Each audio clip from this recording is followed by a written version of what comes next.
How's it going, everyone? Data here, and welcome back to the Vancouver Canucks franchise mode, episode number 7, headed into the 2025 postseason here in year number 2. In the last one, we ended off a solid regular season going 47, 30, and 5, but we ended the year 4, 2, and 4 in our final 10 games, having lost only 5 games beyond regulation all season. Doing so 4 times in the final 10 games was not ideal, but we still finished 6th in the NHL to make back-to-back postseasons through our first 2 years with the franchise. Accomplishing that feat for the first time since 2013, so a huge positive. Our goals for, goals against looked pretty solid. Our power play had a good boost towards the end of the year, finishing at 20.6%. Our penalty kill dropped off a little bit down to 82.1. I think we finished, 17th in the NHL? So special teams should be fixed up a little bit, but the forwards were firing all cylinders. Our top 6 was incredible. Kuzmenko led the team in points in back-to-back years, 45 goals and 88 points from him. JT Miller had a huge bounce back season after scoring just 60 points last year. He scores 87 this year. Pedersen 81, Quinn Hughes 78 after he got 56 last year. Sam Reinhart's first season with us, he gets 65.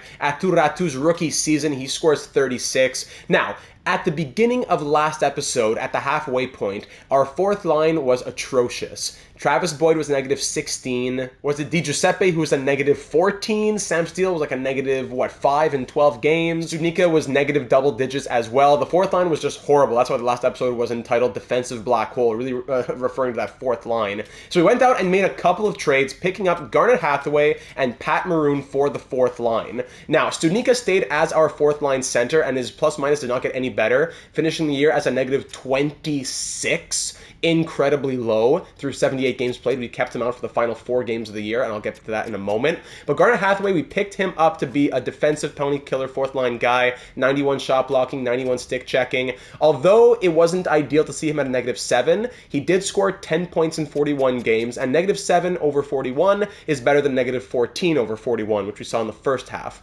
So take it with a grain of salt. The fourth line still struggled, but it was an improvement. Plus, at least he's scoring a little bit as well. Pat Maroon, he was scoring goals. He had 8 goals and 11 points and was a negative 5 through 41 games after he was being healthy scratched in Minnesota, so he's been enjoying his time here with Vancouver, but Studnicka has just been terrible. In the final 4 games of the season, we called up Oman, and Oman had 1 assist and was a +1 in 4 games, so he will start the postseason as our fourth line center. We also traded away Max Lajoie, who I think was a negative 3 in 2 games as a 7th defenseman. We said, let's get someone that we can rely on a little bit more. We picked up Robert Hagg, and he, in 4 games played, had 2 assists and was a +2. So, hey, we'll take that. He's looking good on that third pair defense. And that was about it. We saw some middle performances from guys like Höglander and Podkolzin. We definitely wanted this to be growth-type seasons from them. I think Podkolzin is who he's going to be at this point, a third-line checking forward kind of guy. But I can't say that Höglander is really going to grow into what I've seen him be in other franchise modes, where he's 85, 86, 87 overall.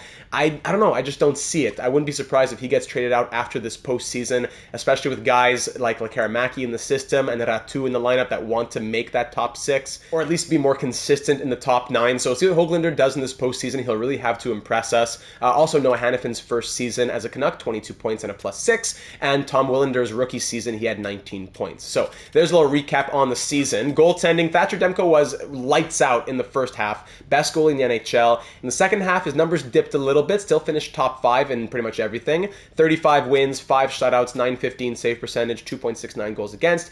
Casey DeSmith, last year as a backup, he had a 927 save percentage. This year, 898. Still 2 shutouts, still 12 wins, but a bit of a step back from him as well. So that's how it looked over in the NHL. In the AHL, if you're curious, I didn't really touch upon it last episode. We have a horrible team, but these are their numbers through 68 games in the AHL. So heading into the postseason now, ladies and gentlemen, we are facing the Vegas Golden Knights in round number 1.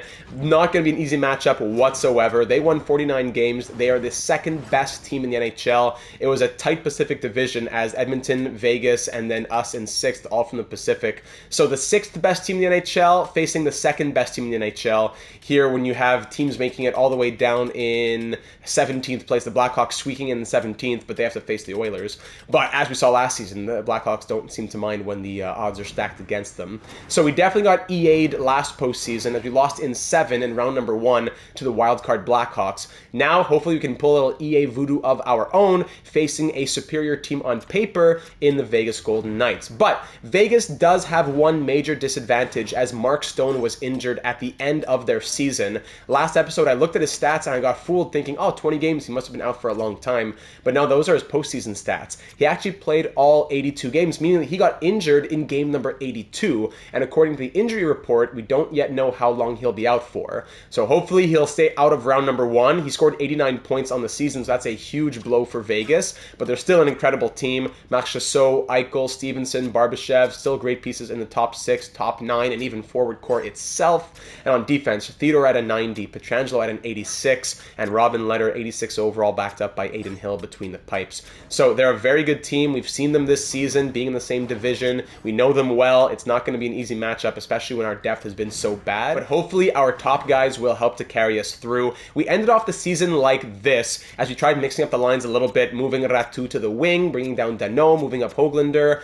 Höglander had 1 assist and was a negative 3 or 4 in 4 games on the second line, while Ratu had 6 points in 4 games as third line wing, as opposed to having to play third line center with his 63 faceoffs, which have grown from 60, but still not quite a centerman. The fourth line, I think, is set. The first line is set. It's more the middle 6 that we'll think about as we move to the comments from the assistant general managers in this one.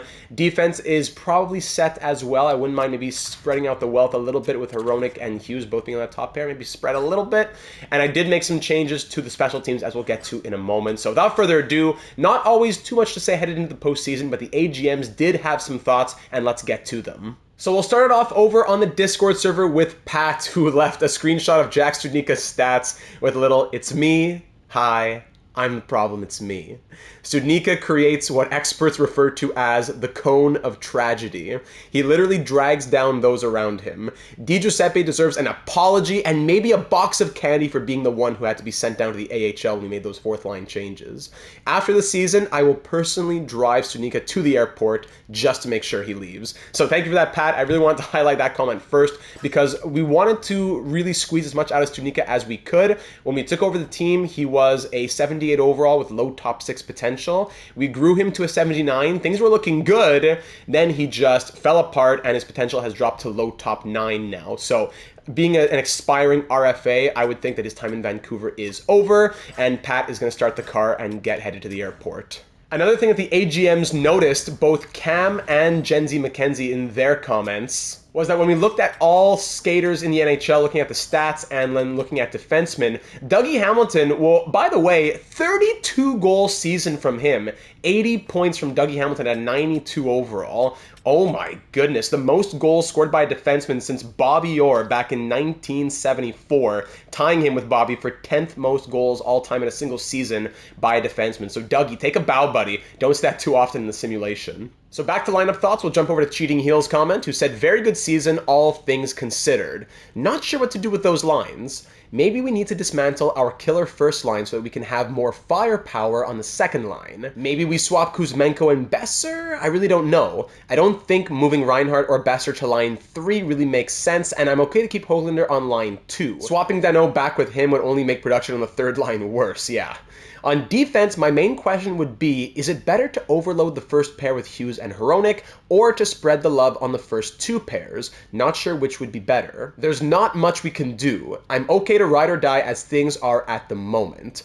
Oh, and if Maroon can be extended for roughly $1 million, do it now before he goes on a tear in the playoffs and asks for crazy money. What an acquisition. Thank you, Cheating Heel. So yeah, Besser and Kuzmenko could swap in theory. It would give Besser, it would put him on a line with a +4. Besser would definitely produce more there. He had 67 points last season as a first liner. This year down to 52. Still good, but definitely down. Kuzmenko can maybe give a little bit of love to Höglander, who's not really doing anything there. And I don't think we want to put put Danault back on the second line, because that would mean Höglander going back to the third, and that third was not doing very well. If anything, Räty swaps with Höglander maybe, and that restores the +1 on the third line, if anything. But I would think maybe it wouldn't be a bad idea. I was saying at the beginning of the episode we don't touch that first line. Actually, it does have a +5 if we put Besser back to his wing. So maybe it would be a good idea to change that first line a little bit. Even though Kuzmenko is our top scorer, it would alleviate a bit of the pressure from being a team where we're all on our top guys. We spread a little love within the first two forward lines,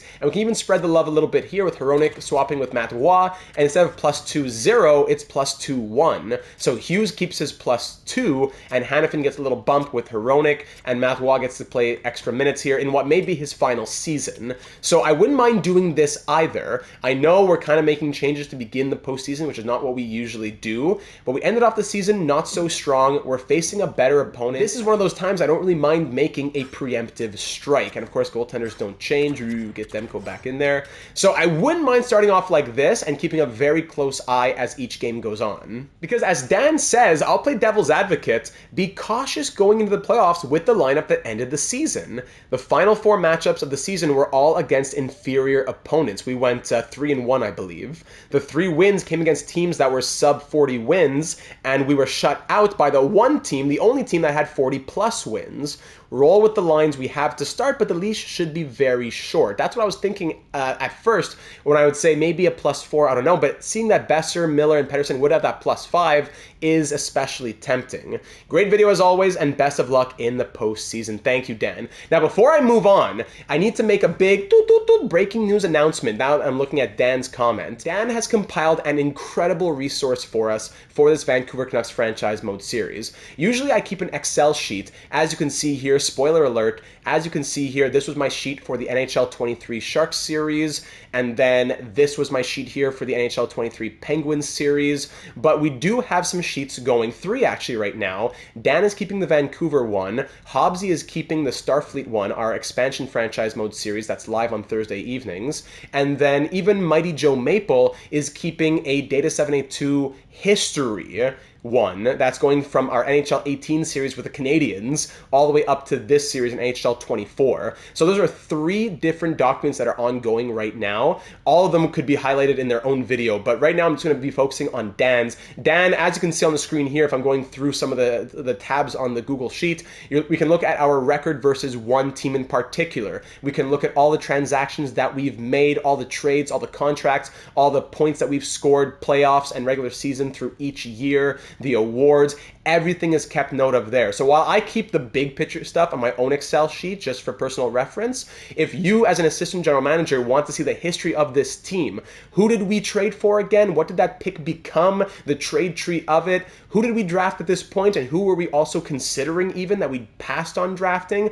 This is an incredible resource. A huge thank you to Dan for putting it together and keeping it up to date. The link for it, if you would like to go through it, is in the description. So please, I would encourage you to do so. And I do think that it really is a big boost to the immersiveness in this series that we're able to keep track of all those things. So I would encourage you to take a minute, open up that link and scroll through the tabs, and keep note of it. It'll be in the description every episode until the end of the series. So if you ever want to hop in, just go in the description, check it out, and look through some of what you may have missed even. I know I always give my recaps at the start of the episode, but if it's been a few episodes, you just want to catch up, going to scroll through that would be a good help. So thanks again to Dan, and speaking of Mighty Joe Maple, let's hop over to his comment, as Mighty Joe says, I think all in all we had a good season. Yes, there were ups and downs, but when aren't there? First, let's address the floppy fourth line. Studnicka's disgraceful plus-minus, maybe the league's worst by a 4. Although that isn't a stat to be proud of, I'd like to see the plus-minus bottom feeders to see where Studnicka sits. I actually checked it out. Troy Terry is at the bottom at -31, so Studnicka was just -5 off, and he was among the bottom 15 players in the league. Maroon and Hathaway certainly tidied up the plus-minus, but I think next year our fourth line has to be overhauled again. Perhaps we can bring up the AHL first line for our fourth. Secondly, we're playoff bound and up against a tough opponent. Just due to our not so hot end to the season, I think we're going to have to tinker the lineup every game or every other game. Nice to see Höglander sort out his first half issues, even though he's still not where we want him to be.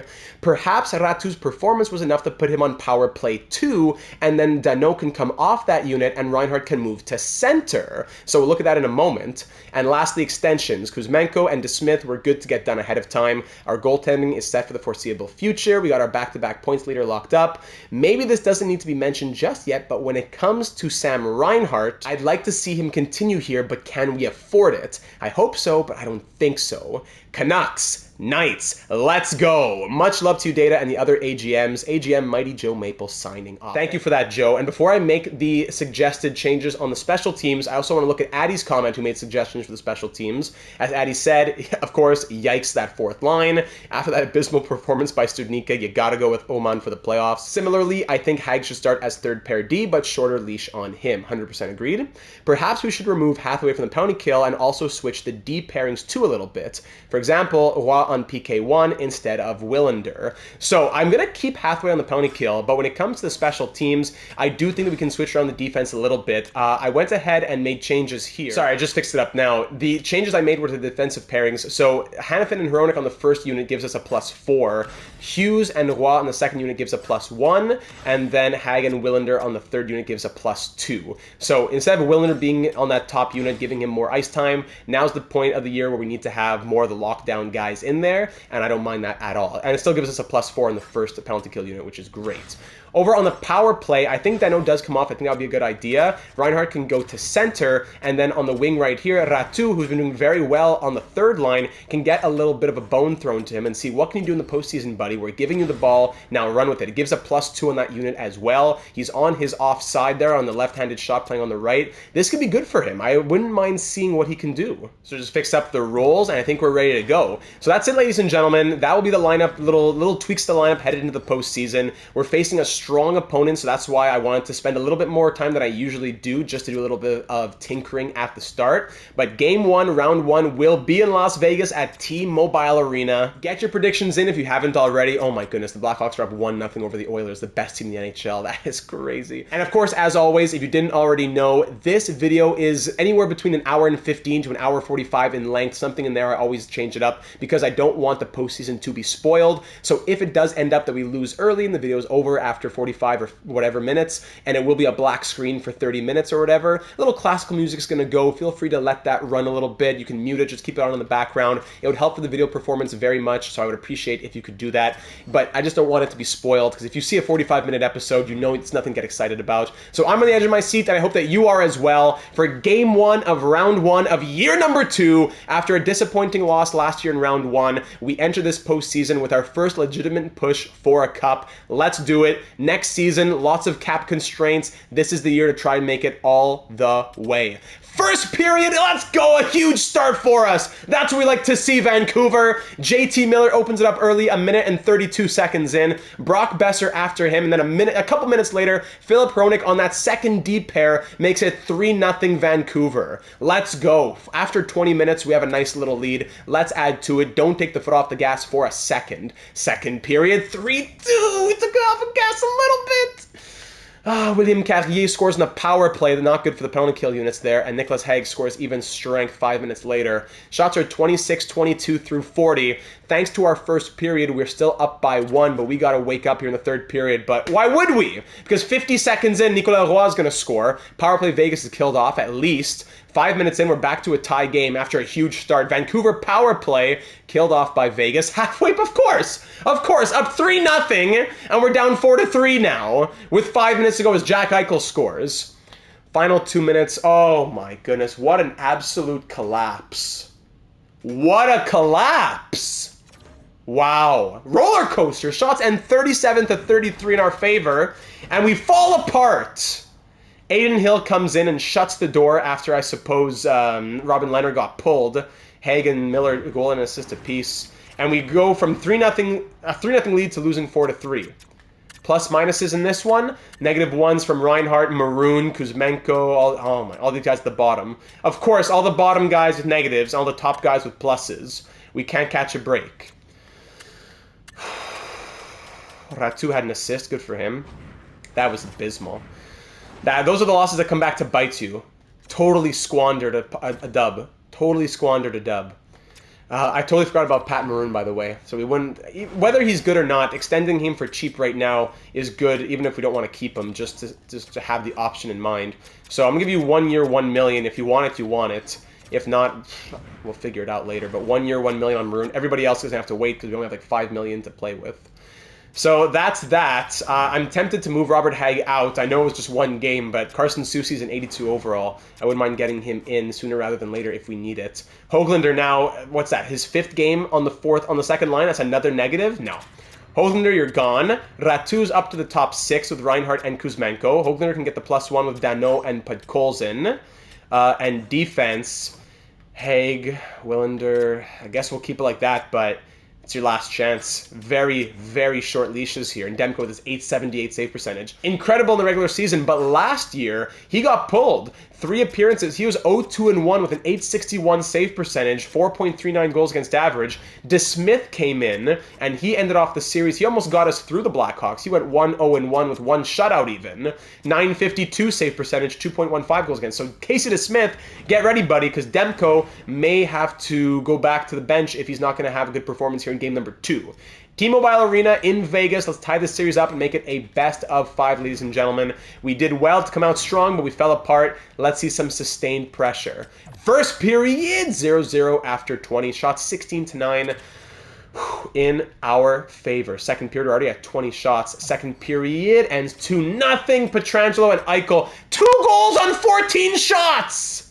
And we have nothing on 37 shots. More than doubling, getting closer to tripling the shots. And we're down 2-0. Oh my goodness, EA. Power play. Let's go, Quinn Hughes, the captain. Gives us life. We haven't scored in 4 periods. 2-1. Vegas power play, and there you go. Nick Hagg scores his 2nd in as many games. Even strength. Still more than doubling the shots. Halfway through the 3rd, down by 2. Power play goal, and that's it. Roy, Hagg, these are the guys who are scoring goals. Nothing from Marchessault, Niederreiter, nothing. They're going to be the ones scoring goals.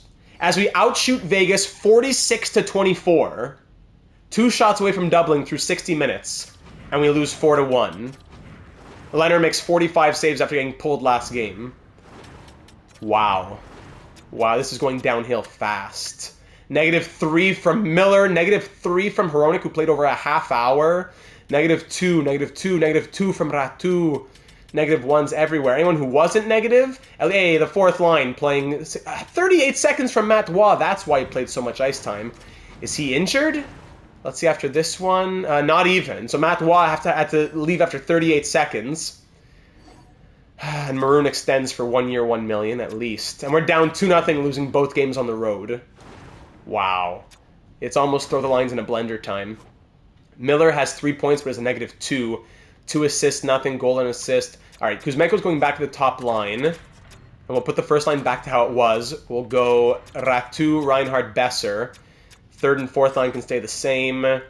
Matt Waugh with his ice time. -2, -3, -2, -2.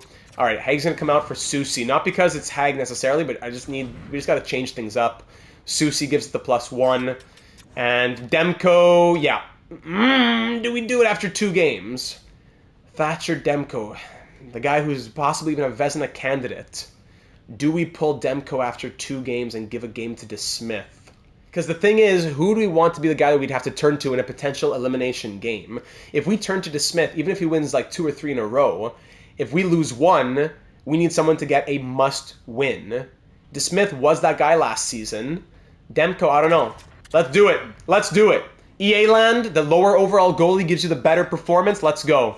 DeSmith will come in, Kuzmenko back to the first line, and Soucy back into the lineup. Casey DeSmith starting at home in Vancouver. Why the heck not? Game 3 at Rogers Arena. I see this as a must-win. We can't go down 3-0 as we did last year against the Blackhawks and try to dig our way out. Come on. We've been outscored 8-4 in the last 2 games, despite getting all the shots on net. Let's be clinical in our finishes. At home in front of the home fans, let's give them a show. First period, 1-0 Vegas. Mark Stone back in the lineup. Did he score again? Did he score last game? I totally didn't even realize that. But Mark Stone is back. He's healthy. That is not good. We'll check their lines after this game. Shots 13-12 after 20 minutes. I'm going to let this run. Power play 4-on-3, 5-on-3. Come on, Vancouver! Extended 5-on-3. Thank you, Elias Pettersson. Extended 5-on-3. You got to take advantage of those. 1-1 halfway through this game. We're leading in the shots once again, 25-18 with 4 minutes to go. We're all tied up. Will we head into the 3rd all tied up? Yes, we will. Shots end 26-18, and this 3rd period will be critical. third period action here in Vancouver in front of the home fans. We're getting the shots. We got a big power play goal from Pettersson. Let's add to it. Halfway through this third period, shots are still pretty even. We're still slightly ahead, but not much on the other side. Power play, Vegas killed off. Huge penalty kill into the final 2 minutes now. Oh, power play, Vegas again. We kill it off. Let's go. We're off to overtime. Shots end 32-26 in our favor, and we're headed to the almost unwatchable AI gameplay overtime. Funny to see that we're tied in offense, defense, and goaltender ratings. Very interesting.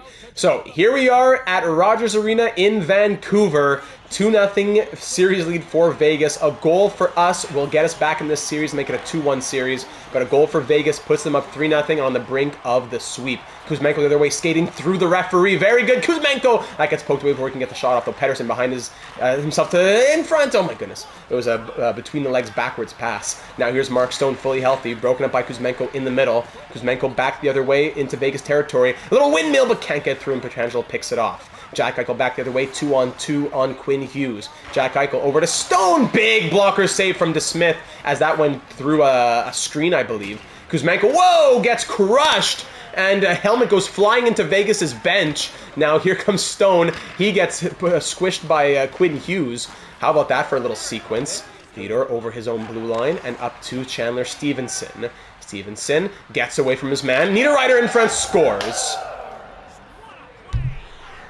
Oh my goodness. I hate you. I hate you. Yay. Chandler Stevenson just followed like a drone as Brock Besser tries to lead with his shoulder, doing circles and pirouettes. And a weak little backhand goes right through. Little backhand, Besser's falling like a magnet, and then what? Why are you trying to do a poke check to Smith? Oh my goodness.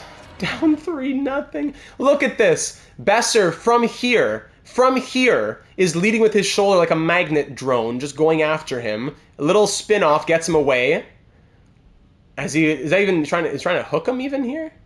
No, he didn't try to hook him. But then in front to Niederreiter, as Hannafin's not on him. DeSmith goes for a random poke check way out of the paint, or at least half out of the paint, and wide open to give him that lane for the shot. Oh my, that was horrible. Shots end in our favor once again, 32-28, but we lose 2-1 on the brink of being swept as the 6th best team in the NHL. If you want to be here, you're going to prove yourself. I'm not going to beg for it and pull it out of you. If you want to be here on this team, you're going to fight for it. Hollander is the only -2 here. Danault, no points. Whatever. Maroon, get on the third line. Why not? Maroon, Danault, put Coles in. 8 penalty minutes from JT Miller. Yeah, that's helping us. Thanks, buddy. Kuzmenko, 1 assist. 88 points in the season. 1 assist right now. -5. Oh, my goodness. Okay, Reinhardt as a playmaker. Miller going second line center. Reinhardt didn't go to the first line. Kuzmenko, Pettersson, Reinhardt. Ratu, Miller, Besser. Yeah, -1. Don't care. Plus minuses here, 0, +1, -3, -4, lovely, -1, -3. Nice. Okay, we're almost going back to the top pair with Hughes then, I suppose. We'll go back to the defense how it was. And goaltending will be DeSmith, at least had a 928 save percentage. Oh, wow. Wow, wow, wow. That's really something, eh? This team is truly cursed. We were brought in to break the curse, but it's not being broken yet, that's for sure. We've come back from down 3 games in the past. It's not as uncommon in EA land as it is in the real world. We've come back from down 3-0 in the past, but I'm not going to be the one on my hands and knees begging for it. You're a professional, you're making millions of dollars, you want to be here next season on a good, winning, competitive team? Prove yourself now, or else you can say goodbye at the draft. Game 4, round 1 in Vancouver. First period, 2-1. All right, Wah opens it up, of course. This guy's going to be Wayne Gretzky in the postseason. Great. Brock Besser and Aatu Ratu, 2 goals from the second line within 13 seconds, just 57 seconds after Wah's goal. Very good. All right. 2-1 after 20, thanks to our second line. of Ratu, Miller, and Besser. Second period, good, 3-1. Sam Reinhart on that first line. It always takes until elimination to find, oh, these should have been our lines all along. The lines that we had all season that got us almost 50 wins, those are no good. The ones that you mix up out of nowhere in the postseason, those are the ones that are good. Shots 25-19 through 40 minutes. We're up by 2, but it's not over yet. Power play Vegas. Shorthanded goal from Philip Dano. What?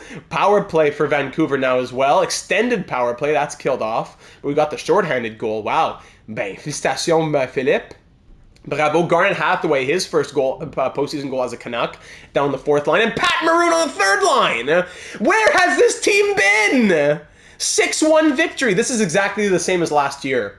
With the Blackhawks, we went down 3-0. In Game 4, we won 7-0, and we lost in Game 5. So here we are winning 6-1 in Game 4. Shots end 42-28. The fourth line comes through. The second line comes through. Thank you. 3 assists from JT Miller as second line center. Casey DeSmith makes 27 saves as he becomes, .898 save percentage in the regular season. And Demko, Vezina nominee, but in the postseason, completely upside down. It completely swaps. We need to go into the postseason preemptively making those changes. All right, Vezina goalie, you're going to back up on Game 1. All right, 88-point scorer, we got to change up your line on Game 1 because we know that you're not going to do it anymore. It's like you need -1 on the second line, and they were the best line last game. I have no words. No words. Heroic, did he get? Yeah, he was a +2, I think. And we're going to keep DeSmith in there. Yeah, 859, as if you're saying. 946 save percentage from Casey DeSmith. Get in there, big boy. 1 down, 3 to go. I'm not giving up yet. 1 down, and the Blackhawks are up 3-2 on the first place Oilers. Oh, my goodness. 1 down, 3 to go. At T-Mobile Arena, 1 game at a time. So many eyes are on you. So many are watching. Put that all out of your head. Put it out of your head. Think about that time that you were in the driveway, shooting that orange ball against the garage door. That's what I want you to think about today. Think about that. Think about the passion you have for this game, and think about Lord Stanley's Cup and postseason hockey. It's the National Hockey League. Game 5, Round 1, Las Vegas, Nevada. First period, 1-0, Kuzmenko on the power play. That's his first of the postseason. Thank you for joining us, Mr. 45 goals. Shots end 14-6, and we're up 1-0. All right, second period action, being outshot more than double. We're up 1-0. Power play early ends. Brock Besser on the power play. 2-0. Let's get through the second period, and it ends 2-1 as William Karlsson adds one of his own on the power play. Shots end 21-20 in our favor through 40 minutes, and we're up by 1. It's a slim margin on the road. Let's add to it ASAP before Jack Eichel ties it up. We're all tied up at 2 now, and now we're back to 27, and the shots are going back and forth a little bit. Halfway through this third period, all tied at 2 into the final 6 minutes now. It is a tight one, and Sam Reinhart on that first line puts us up 3-2. It's a 1-goal lead, and will it be enough 5-on-3 power play, of course, to end it? Thank you very much. Sam Reinhart comes in the clutch. Shots end 35-30, and we live to fight another day. Wow, huge late goal we haven't seen. 28 saves from the first start, Casey DeSmith. Name a better duo. I've seen this comment before. Data and swapping goalies in the postseason. Name a better duo. But it's working. That seems to be the only thing that works. Kuzmenko, a goal and an assist to get second star honors. And we live to fight another day. From down 3-0 to now down 3-2. 2 down, 2 to go. 2 down, 2 to go. I want you to think about those exact same things in this next game. Think about that driveway. Think about how it is to come back from being down. Think about that, just that cuore, that passion, that soul to fight when you're down and say, I'm not done yet. I am not done yet. In front of the home fans, Rogers Arena, jumping up and down. Look at that kid in section 303, row EE, seat number 7. Look at that child and the passion in his eyes. Match that passion and leave it all on the ice. Game 6, round 1.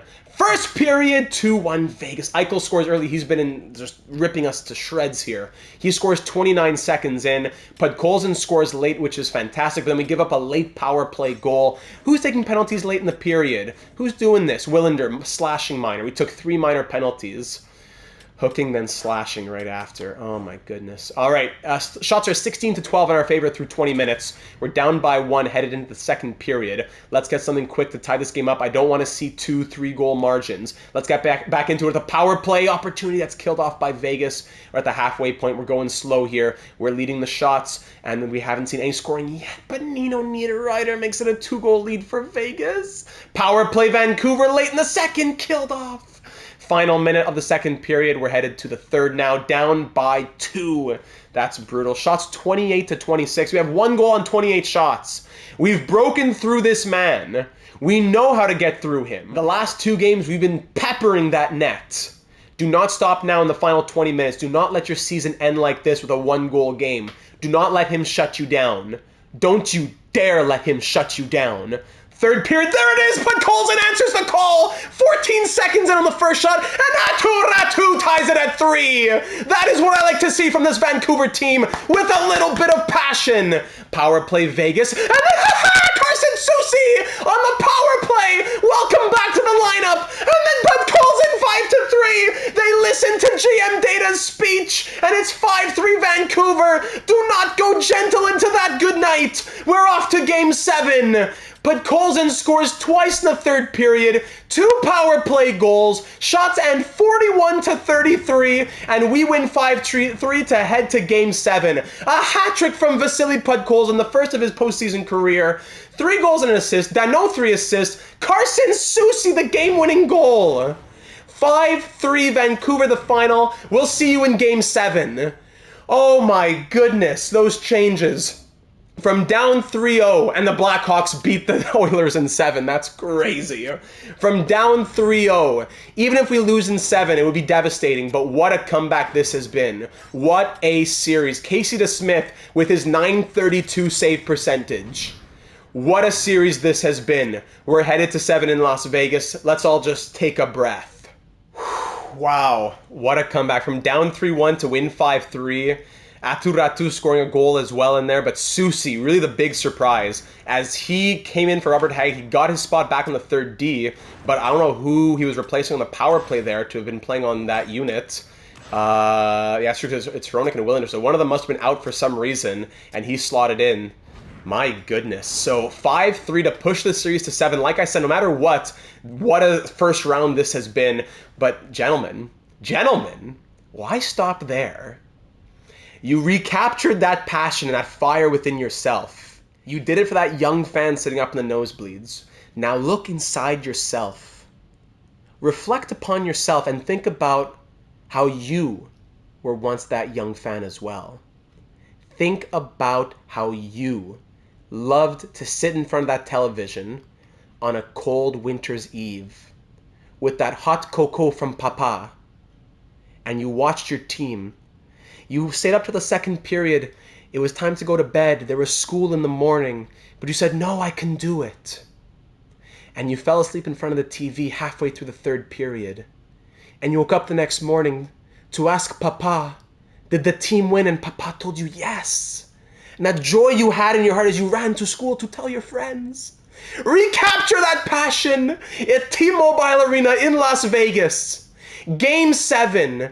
Round 1. Let me just make sure DeSmith is back in again. I think I already did it, but I'm having flashbacks to mistakes I've made in the past. Is it, excuse me, DeSmith? Yes, it is. And also shout out to Pat Maroon, who scored a goal last game as well. This lineup is clicking. This lineup is playing for one another. It's playing for our fans. Now look inside of yourself and play for yourself as well. Let's hit it. Game 7, round 1. Controller down. Let's do it. First period in Las Vegas. They're not going to come out easy either. They're not going to want to be reverse swept, but we've been holding our own, and let's keep the momentum. Let's keep up the pace from a huge 3-1 comeback, winning 5-3. Let's have that same type of energy in Game 7. First period, it ends with a goal from Elias Pettersson. 1-0 right at the end. That's a huge goal, a huge goal. 1:11 left in the first, and we put ourselves up 1-0. Shots 15-11 through 20 minutes, and we are back in it, ladies and... Well, not back in it. We're leading. Power play opportunity killed off by Vegas. Power play for Vegas killed off by us. Our own power play back on the other side. Power play Vegas again, back and forth. Even special teams going the first 10 minutes of the second period, but no goals from either side. Our 1-0 lead remains intact into the final 5 minutes of the period. Elias Pettersson had a late goal last in the first. No scoring in the second. We head to the third with the shots being up 25-19 in favor of Vegas, but Elias Pettersson's goal in the dying moments of the first period stands as the lone score in this game so far. Third period of Game 7. Let's add to it, boys. Let's add to it. Come on, gentlemen. Let's see power play Vegas. We've been doing well to kill them off, but it's an extended opportunity. We do it again. Huge kill. Power play killed off. Power play for Vegas now. Back and forth. So many penalties. Nothing from either side. Into the final 5 minutes. Now we're hanging on tight. We're going to jump into the final. Ooh, power play Vegas with 45 seconds to go. It's a power play for Vegas. Do I dare hop in? Do I dare hop in? Oh boy. You know what? With how the game can't clear the puck, I don't know if we want to hop in. I think it would be in everyone's best interest if we don't do it. Even though it's a power play for Vegas, 45 seconds left, we're hanging on 1-0. If we go in and the game doesn't know how to clear the puck, that could be, 5-on-5 is one thing, but a penalty kill and you're not able to clear the puck past the blue line, that's a killer right there. So thanks to the AI gameplay, I don't think we can do it. Being on the penalty kill, we can't do it. So let's go back to the sim here. 45 seconds. Let's go back. 45 seconds. We're going on one-time speed. 1 second. Ratu with a short-handed empty netter. We've done it. The Vegas Golden Knights have been eliminated in 7, and your Vancouver Canucks are through with a 38-save shutout from Casey DeSmith and a game-winning goal from Elias Pettersson. Your Vancouver Canucks are through to round number 2, pulling off the reverse sweep. Danault's strained hamstring, we'll figure it out. He's out for about a week. Your Vancouver Canucks are through after a 4-game comeback. I cannot believe it. 4-3 loss, 4-1 loss, 2-1 loss, and we followed up with a 6-1 win, a 3-2 win, a 5-3 win when we were down 3-1, and a 2-0 shutout victory on the road to put ourselves through to round number 2 with the reverse sweep. Wow, this one goes down in Data 782 channel history. This is one of the good ones, ladies and gentlemen. I hope that you've been enjoying it. Leave a like if you have been. Wow. Got it. First things first, the hero. Casey DeSmith. 4-0-1 with 1 shutout, a .949 save percentage, and 1.59 goals against average. I would have loved to have hopped into that game, but we couldn't do it, and it was worth it in the end. Ratu added the empty netter shorthanded. Wow. Pettersson had 7 points in 7 games. Miller 8. Besser had 6. Danault also had 6. I'd love to see their stats before the changes we'd made. I forgot what the stats were exactly, but just to say. But Colson had that hat trick. 5 points from both him and Kuzmenko. 3 goals, 4 points from Ratu. 3 points from Hughes, from Hronik, then down to the bottom here. 2 goals from Reinhardt. The game winner from Carson Soucy is 1 goal. Maroon with 1 goal. Hathaway 1 goal. Hannafin, Waugh, Hoglander, Oman, Willander, all with 1 point, and Hag nothing through 2 games. Wow. I'm flabbergasted. Vegas, what happened here? So you had Eichel leading the way, but a lot of players who didn't pull their weight here at the top. Stone, 3 points in 6 games. Stevenson, Barbashev, Pietrangelo. Yeah, I suppose not. And goaltending, Leonard fell apart a little bit, but still had a .913 save percentage. Wow, I'm still just in shock. What a series. What an exciting series this was, ladies and gentlemen. I hope that you enjoyed it, no matter what happens in this postseason. Let's advance to round number 2 now. We got to fix up Danault being out of the lineup, but first things first, our opponent in round number 2, I think I already know, but in round number 2, we will be facing the Chicago Blackhawks, of course. It would have been Edmonton, so, pick your poison. Do you want to face the best team in the NHL or the last team that just squeaked in, but that has a history of beating us? So pick your poison there. So the Jets upset the Avalanche in 6. The Blues swept the Sharks. So it's me, St. Louis, Winnipeg in the other Western Conference series. Devils, Capitals, and Maple Leafs, Bruins over in the Eastern Conference. Let's check out what the, let's see their lines here in Chicago. The Blackhawks. So definitely a better lineup than last season. Oh my goodness. Connor Bedard's up to 94 overall. Hall, Bedard, and Eberle on that top line. 5 goals, 10 points in 7 games for Bedard. 86-point season from him, but killing it in the postseason. Eberle, second line, Radish, Wenberg, and Athanasiou. Not a bad second line at all. Reichel, Johnson, and there he is, Corey Perry on the third line. Guryanov, Novak, wow, and Donato on the fourth line. So better depth than last year, that's for sure. Last year, they had 3 players at 85 overall or higher. That's it. Now already Bedard, Wenberg, Radish, another 85. Big for them. Defense, Gustav Forsling and Seth Jones in the top pair. Korchinski and Shattenkirk on the second. Connor Murphy and 38-year-old Mark Stahl on the third pair. It is Ilya Samsonov between the pipes at an 86 overall. 911 save percentage in round number 1. 914 save percentage on the year. Backed up by Antti Ranta, Khrushchev, Poirier, and Dickinson. Former Vancouver Canuck Jason Dickinson as the healthy scratches here for the Blackhawks. Now, for us, we are probably going to have to go through at least, you would think, 3 games without Philip Danault, which is not ideal. Studnicka, I don't want to have him there, if I'm being honest. Do we have anyone else in the bottom 6 who can play center? Not really. No way. No one with decent face-offs to go third-line center. But I don't think Studnicka can really do that. Even if he gives the line the +2, I'm not sure we can trust that. Should we dip into the AHL and look at a guy like Klimovich or like Di Giuseppe can't play? Actually, Sheldon Dries is a center. We could look at Sheldon Dries or Danila Klimovich. Maybe, huh? I might ask some of the assistant general managers in the Discord server, actually. Being vague, of course, but I think I'm going to see what they have to say. Okay, so the assistant general managers and Discord server seem to think that Studnicka would be the guy, even though ideally we'd have like nobody and run like maybe even 11 forward, 7 defense. Studnicka seems to be the guy. If I had to say, does he go on the third line or the fourth line? He deserves the fourth line, but he was horrible there. Plus, he has a better third line fit. So if it's only for 2 or 3 games and he gets the Oman would get the +2 as well. But if I want Studnicka to be playing like an 81 with the better, I'd put Coulson as an 82 here or Hoglander as an 82 here on the fourth line. I think Studnicka stays as the third line center. I'm going to change up the special teams and other places where Danault was playing, so I don't want Studnicka playing there. But for the even strength, I know it's a roll 3 lines coach, and this would give him more ice time, but I'm going to give him game 1. If it's a disaster, he'll go to the fourth line, but I'm going to give him game 1. Hopefully that he has such a good line fit, that'll be good. He was horrible on the fourth line. Last year, he was better on the third line. Let's try it and see with Maroon and put Coulson as his line mates. I'll just fix up the other lines, and we'll get into game number 1.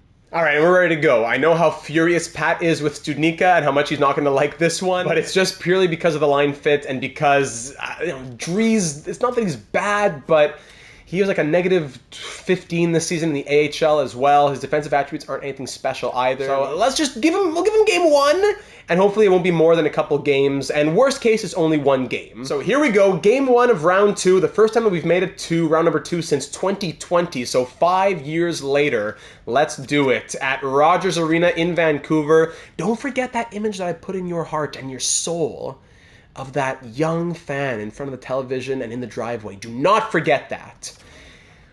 Game 1, round 2, our old friends, the Blackhawks, who eliminated us in 5 games last year. We face them again. First period, 1-1 after 20. All right, Tyler Johnson opens it up just a minute and 47 seconds in. I hate myself so much. I have so many things I need to do with the lines. I need to just turn off auto goalie rotate at this point. 1 goal on 5 shots against Thatcher Demko. I hate you. Pat Maroon scores soon after. Thank you, Pat Maroon, on that third line to boot.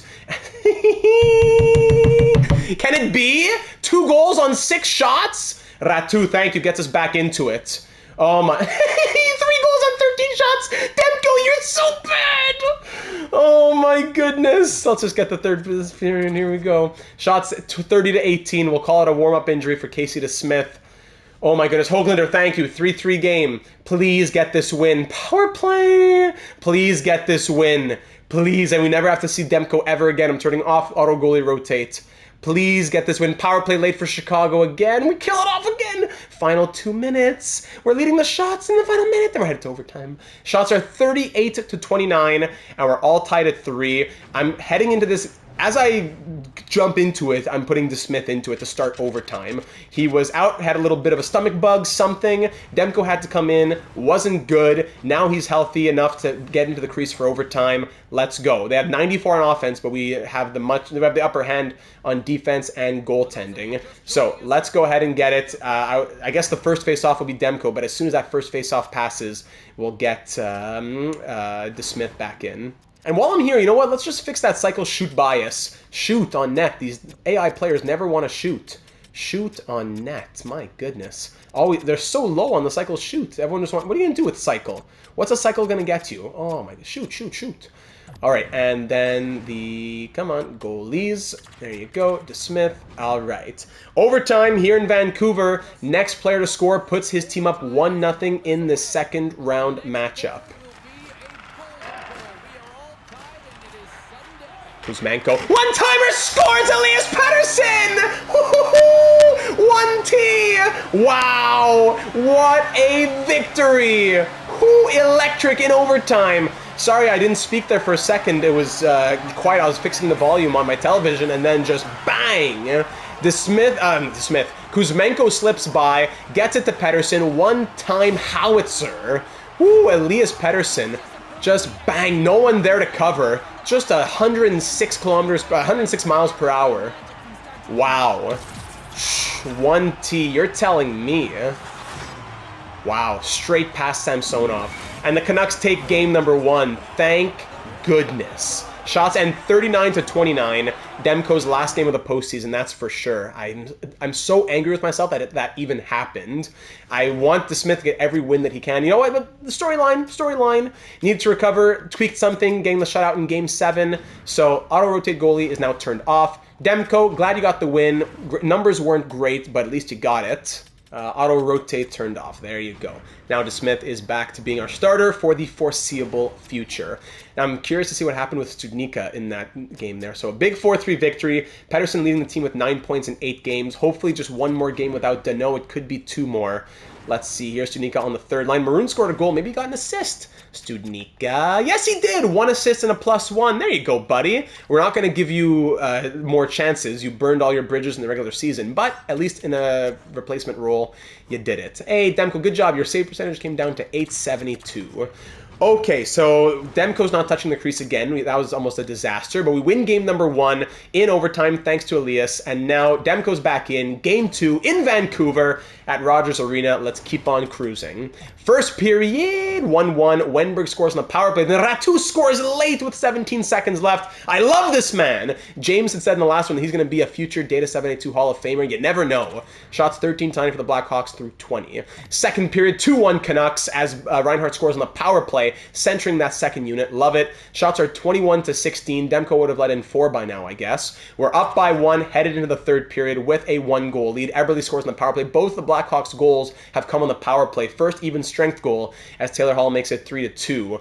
As we're back to the power play now, getting close to the halfway mark. That's killed off by the Blackhawks. 9 minutes to go. Korchinski makes it 4-2. Of course, I jinx it with the 4 goals. I say 4 and I see 4. Exactly. Beautiful jinx right there. A little EA voodoo, and this one will end 4-2 the final. Shots end 33-29 in our favor, but we drop it 4-2. DeSmith's technically his worst game so far, but I suppose he's earned one. Unfortunate that we dropped this one after a great win in game number 1, but it's all tied up at 1 game apiece as it will now be a best of 5. Studnicka, what did you do there, bud? We got to keep watch on you every single night. Studnicka was a -1 with 2 penalty minutes. All right, you know what? For that last game that you're going to play, you're back to the 4th line. Oman, your one opportunity to get some 3rd line minutes here. Your last chance for Danault is back next game. So here we go at United Center in Chicago. We had bad luck here last season. Let's try and get a couple victories on the road here. Let's do it. First period, power play to start the period. It's killed off shots and 19-6 in our favor. Just one more than triple than the Blackhawks. Wow. Second period, 1-0. Tyler Johnson still over double. Shots are 29-13. And we're down 1-0 after 40 minutes. Come on. Last year it was Marachik. This year it's Samsonov. He's been almost like a villain in the Data 782 series. Power play, Chicago. Extended opportunity for the Blackhawks. Wow, like a 7-minute power play, a 6-minute at least power play. Power play for us now, and Tyler Johnson scores his 2nd of the night. Of course he does. Of course he does. Who's taking these penalties? Matois boarding major. Oh my goodness. Shots are 34-22, and we're down 2-0 into the final 5 minutes. Okay. 3-0, 37 save shutout for Samsonov. And just like that, we're down 2-1 in the series. Okay, Dano, you back now, buddy? Where are you? I thought it said May 8th. Where are you? Where are you? Let me see this. Dano, come on. Cuckoo. May 9th. Playable injury. We know how it is in EA land with the playable injuries. But you know what? It's the postseason. We're down 2-1. We hate the Blackhawks in this series, that is. Let's do it. Let's get him back in. Studnicka, how you doing, buddy? Big Studs, -1. There you go. He's a +1, -1, -1, which brought him to -1. So, did what he had to do. Let's get him out of there. Let's get Oman back in, who is a -3 in 10 games. Great. We just have no center depth, I suppose. Dano will be back to where he should be. But I'll ease him in everywhere else, I suppose. I'll just do third unit penalty kill and nothing else. We'll just ease him in like that. And I suppose that's it. Goaltending still to Smith. All right. We'll see if that decision comes back to haunt us, as Dano will be out for 3 months after this game. But hey, come on, it's the postseason. It's the postseason. At United Center, down 2-1 in the series. This is almost like a must-win to tie it back up and make it a best-of-3 headed back to Vancouver. Don't let this team get the better of us. We just beat a crazy Vegas team. Pettersson scores in the first shot of the night. Thank you very much. Taking the words out of my mouth.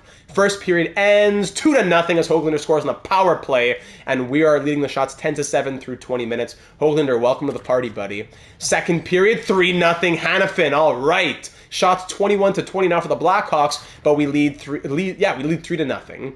So power play early in the third, 5-on-3 opportunity, 4-on-3, and that's all killed off. 5-on-4 back at it, killed off again. 5-on-4 again, killed off once more. Power play Chicago, that's killed off. Wow, how many power plays went back and forth in the first 12 minutes there?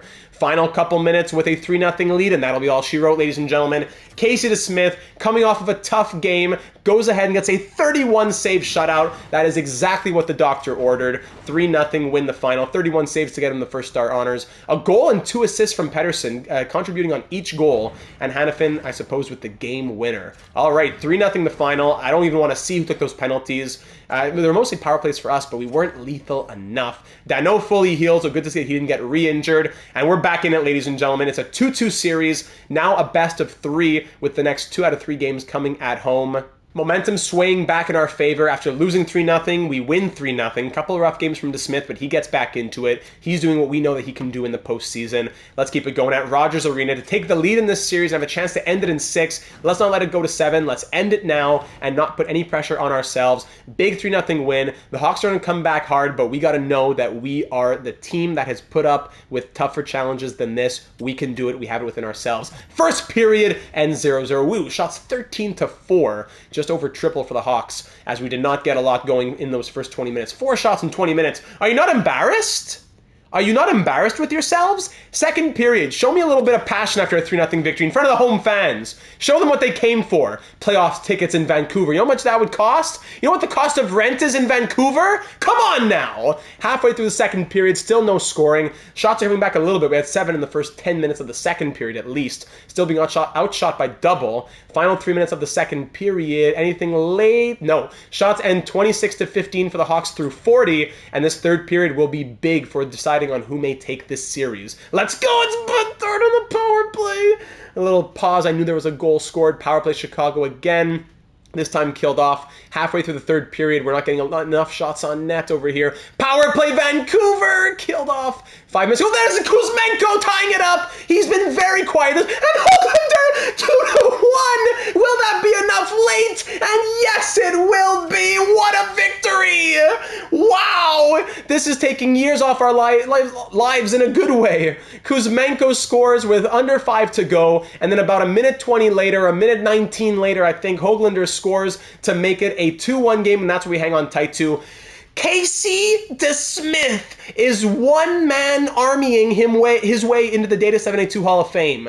38 saves on 38 saves on 39 shots from Casey DeSmith, and he gets first star honors. Höglander with the game winners. He scores 2 goals in 2 games now, and Kuzmenko with the game tying goal late after we got nothing for the first 55 minutes. Oh no, Susie! Susie out for the postseason with a concussion. Oh, that's tough. That's tough. He was doing well. Susi, in 10 games, he had that one goal, one minor penalty, and a -1. Not the biggest loss when you think about the grand scheme of things, but still tough. He was a big force to be reckoned with back there. So Robert Haig's going to come in to play with Willander. But Susi, what was he doing? In those 10 games, 10 shots, one goal being the game winner on the power play, 14.08 per night, 20 hits, 17 blocks. Yeah, he was a force out there. A couple of hits per game. All right, so Robert Haig, it's back to you, buddy. We're putting some trust back in you. Good 4 games to end the regular season. In the postseason, 2 games, -2. We're looking at you, buddy. Come on, Robert Haig playing with Tom Willander, the youngster here. It says -2, but I don't think it's actually -2, but we're going to roll with it. The rest of the lineup still normal as per usual. And of course, let's just see that save percentage. 943 save percentage from Casey DeSmith. We love you, we love you, we love you. All right, so tough to see an injury there. Susi out for the postseason. Besser had a little playable injury, I suppose, but he's fully healed. All right, that's good. So we'll try to do it for you, Carson. We'll try and do it for you. Game 6 on the road here in Chicago, coming off of a 3-0 and a 2-1 victory. DeSmith has only allowed 1 goal in the last 2 games. We need to reward him for that. We got to score more than 2 or 3. We need to reward Casey DeSmith for what he's done for us between the pipes. In Chicago, Game 6 with a chance to win it here in the Windy City. First period of Game 6 of Round 2. Let's hit it. First period ends 0-0. Shots 11-9 through 20 minutes. At least we're getting more shots on net as opposed to last game where we were really sluggish, but we still came out with a victory. That's what was so impressive about it.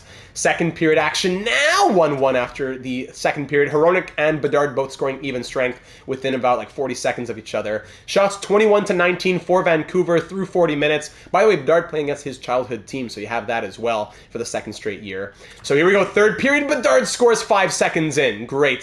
How did he get from the center ice to right in the crease in 5 seconds? That's crazy. Power play. 5-on-3 Vancouver. Come on now. Extended 5-on-4. Oh my goodness. Come on. Look at this. Hooking. Back-to-back-to-back minor penalties. And nothing from it. Shots still 29-26 for the Blackhawks as well. We're down 2-1, but then Philippe Danault, bienvenue Miami. He's back and fully healthy. Ties it to him, but calls in back in 2 straight games of late back-to-back goals, and the Vancouver Canucks are off to the conference finals. What a push in the end of the third period. Philippe Danault scores to tie it up, but Colson gets another 2 minutes and 13 seconds after. Shots end 32-29 for the Blackhawks, and we come away with a 3-2 victory to move to the third round, the Western Conference Finals. Podkolzin, a goal and 2 assists. He is having an incredible postseason, and we are through in 6 games with a couple of big late victories, pushing our way through and eliminating the Chicago Blackhawks. Oh my goodness. The Canucks making it this far for the first time since going to the Stanley Cup Final back in that fateful 2011 season. 14 years later, we're back in a Western Conference Final. Wow. 13 points in 13 games from Elias Pettersson to lead the team. Anyone up there with him? Miller has 9 and 13. Did he only have 2 points or 1 point in that whole series? That's very concerning, actually. And 23 penalty minutes. Woo. But Kolzin up there with the top. 8 points from Podkolzin, Besser, and Kuzmenko. 7 from Danault. 5 goals, 6 points from Ratu. Hronek and Hughes had 3 points in that round as well as the first round. Reinhardt, 5 points, -3 is concerning. 4 points from Höglander. 3 from Maroon, 3 from Hanifin. Willander looking okay. Oman, -2. Matwaza, +5. Hag was even plus-minus in that game. Okay, and Casey DeSmith. Oh my goodness. 7-2-1 with 2 shutouts, a .942 save percentage, and 1.82 goals against average. Ridiculous. Let's take a breath and see who we'll face in round number 3. It will either be the St. Louis Blues or the Winnipeg Jets in the Western Conference Final. Let's take a breath and relax for a day or so before we got to get ready for the next one. So we had a couple of days of rest, and now we're ready to face our opponent in round number 3. In the Western Conference Final, we will be facing the Winnipeg Jets in an all-Canadian matchup. So for the first time in a long time, a Canadian team guaranteed to go to the Stanley Cup Final. New Jersey and Boston facing off in the Eastern Conference Final. So Winnipeg upset the Avalanche in round number 1. Yeah, that's I remember that, in 6 games. Then they took down the Blues in 7, and now they're here in the Western Conference Final against us. New Jersey and Boston in the East. New Jersey winning the Stanley Cup in year number 1, I think. The Jets went 41, 32, and 9 on the season, so finishing lower in the standings, that's for sure. But as always, if the team made it this far, you gotta respect them. Let's see how they look on paper here in Winnipeg in 2025. Kyle Connor, Mark Scheifele, and Adam Lowry on that first line. Granlund, Hayes, and Ehlers on the second. Yafalo, Velarde, and Hoffman on the third. Appleton, Perfetti, and Nemesnikov on the fourth. Defense is Morrissey and Pionk on the first pair. Jokiharju and Ian Cole, former Canuck, on the second pair. Then Schmidt, also former Canuck, and Troy Stecher, also former Canuck, right? A lot of former Canucks here. Troy Stecher, yeah, all on the blue line here in Vancouver. Then between the pipes, it's Connor Hellebuyck, 91 overall, backed up by Laurent Brassois. Hellebuyck has a 911 save percentage in the regular season, but a 940 save percentage here in the postseason. Wow. 8-5-0 with 2 shutouts, 2.19 goals against average, a 940 save percentage. Whoa. Heinola, Lindblom, and Bogosian all healthy scratches. Wow, so Kyle Connor, 4 goals, 9 assists, 13 points. Point per game players here on the top line. Only 8 points from Adam Lowry, 10 points from Ehlers, 9 points from Hayes, 5 points from Granlund. Some good point scorers, but no one that's really going crazy. It's Connor Hellebuyck and his 940 save percentage that has gotten Winnipeg to where they are. So if we can break through Connor Hellebuyck, that may be all we need to do, as long as we stay consistent with our defense and our goaltending and everything else. So I don't think we need to touch upon anything after a strong end to round number 2 in the Western Conference for the first time since 2011, that fateful year. Let's see if we can continue the pace that we've been on. Very happy with the goal scoring from Ratu. Been very impressed by the points of Podkolzin. The rest of the team pulling their weight when they have to. Just remember, we need to have our number 1 priority to be Connor Hellebuyck. So we got home ice advantage in this series once again. Rogers Arena, Game 1 of the 2025 Western Conference Final. Canucks and Jets, all-Canadian matchup. Let's do it. Let's get excited, and don't lose that image I told you, that inner image in that heart of yours. Do not forget that young fan. Do not forget him. First period ends 1-1. Kyle Connor opens up the scoring, but Podkolzin scores his 5th goal and 9th point of the postseason to make it a 1-1 game. Shots 10-9 through 20 minutes. Second period action, 2-1 as Kuzmenko joins in on the action. So Hellebuyck is usually good for allowing 2 goals per game. We need to find a way to break through that 2-goal barrier and open the floodgates a little bit to get 3, 4, 5. We're up 2-1 here heading into the third period, but Winnipeg will know that usually if they can score 3, they can win. We got to let them know that we're going to be scoring 3, 4, 5 of our own. So third period action, let's add to it. There's Mike Hoffman making a 2-2 game. They're used to 2-goal scoreline type of thing there on their team, but Elias Pettersson scores shorthanded to make it 3-2. There's that third goal, and there's the fourth as Podkolzin and Maroon, the floodgates. There are the floodgates, ladies and gentlemen. 5-2, 6-2, 2 shorthanded goals in this period. Call it a night. Oh my goodness, there's the touchdown. 4 minutes to go. Ehlers gets another to make it 6-3, but it won't matter as we come away with a huge Game 1 victory. Shots end 31-26. That really shook Connor Hellebuyck. Oh my. 6-point night. Any minuses on a night like this? Plus -1 from Ratu only. That's unfortunate. +3 from Robert Hagg. There you go. Take a bow, buddy. 3 stars in this one. Podkolzin, 2 goals and an assist. He has been tearing it up. Pat Maroon, Mr. Postseason, with that poise, with that Stanley Cup experience. And Filip Hronek with a goal. 6-3 the final. A couple of shorthanded goals in the third period. And we come away with a big 6-3 victory. Not just a win, but a win that lets Winnipeg know, hey, you're not going to be able to rely on your goaltender. We have his number when we want to. We just got to make sure that we remember not to let go of it. Don't lose that number. Don't let it fly away now. So here we go. And by the way, Boston up 1-0 in this series. Just saying. Just saying. If you know your Canucks history 2011, just saying. Won't say anything else. So here we go, game 2 of round 3, a nice 6-3 victory. Let's do it again. I love that the pace that Podkolzin has been on. Let's try and remember that, yes, we got 6, but we also allowed 3. We got to be consistent getting 3, 4, 5 per night. Don't forget that young fan in your heart. Let's go. First period, 2-1 Winnipeg. Matt Waugh opens it up, but then Connor and Granlund score very close, about just 31 seconds apart from each other. Shots end 10-6 for Winnipeg, and we're down 2-1. Second period now, 5-1. There's Winnipeg's night now. You follow Connor and Ehlers. They're breaking through to Smith after we broke through Hellebuck.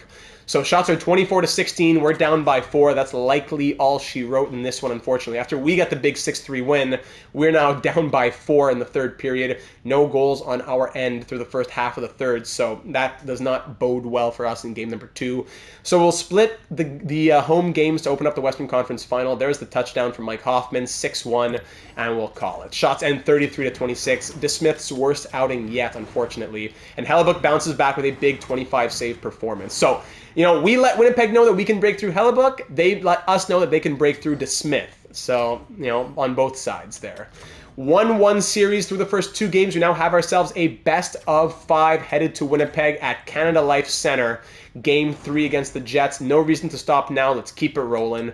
First period, 1-0 Winnipeg. Kyle Connor, of course, leading goal scorer, despite the shots being 17-6. Now Hellebuck's turning it on, and we're down 1-0. Second period now. Do we let it sim for a little bit? Just sim through. Okay, wow! What a roller coaster of emotion. It's 2-0. I say, okay, let's just sim the period. Bang, 4 goals. Kuzmenko makes it a 2-1 game. Danault ties it at 2. Matt Waugh puts us ahead 3-2. And then Tom Willander, is that his first career postseason goal? Makes it a 4-2 game. Wow, all right. We love to see that. And you know what I totally forgot? It just popped in my head so randomly.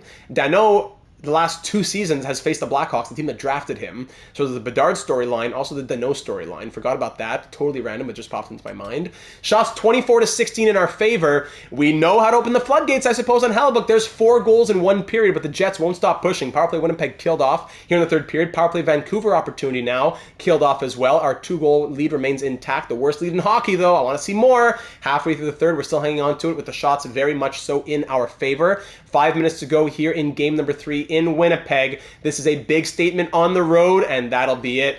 4-2 victory. Shots end 38-26. Hellebuck shut us down in the first and the third, but the floodgates opened in the second. Kyle Connor scores twice, which is always very scary, but we held them off. The only 2 goals from Winnipeg coming from Kyle Connor, and it's now a 2-1 series lead in our favor. In the East, 2-1 Devils. Ooh, so they came back from down 1-0. Interesting. I don't think we have to really touch upon anything. We're just going to keep on going with how it's been. Big 4-2 win. The lineup has been to our liking. Usually this is faster than we go through a series, but there's no reason to stop. I'm content with everything. Nice victory. We had a big second period. Let's see a little bit of sustained offense throughout the game now. Game 4 in Winnipeg to go up 3-1. First period ends 1-0. Holander on the power play. Thank you very much. Tripling the shots 12-4, and it's 1-0 through 20.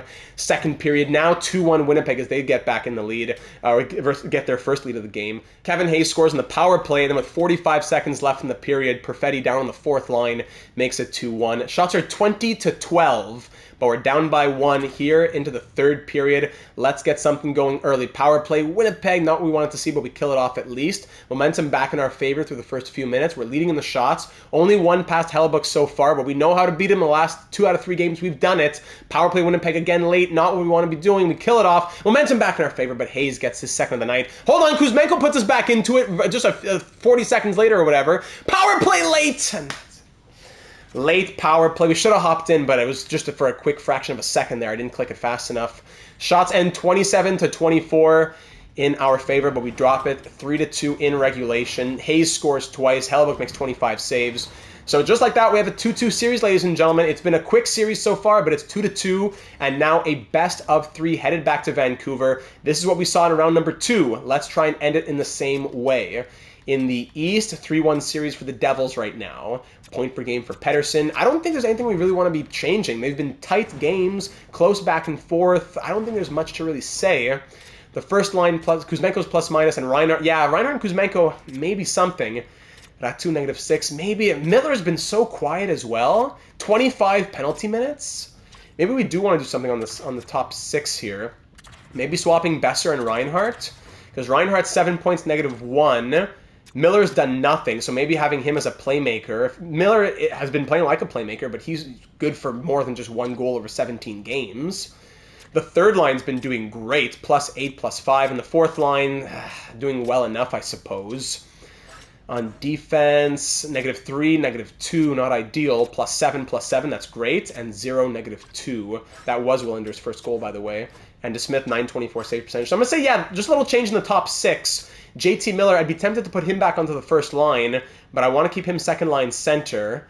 And I'd prefer to have Reinhardt getting the +5 there, but I don't know. Maybe that little from -1 to a +1 will help the second line.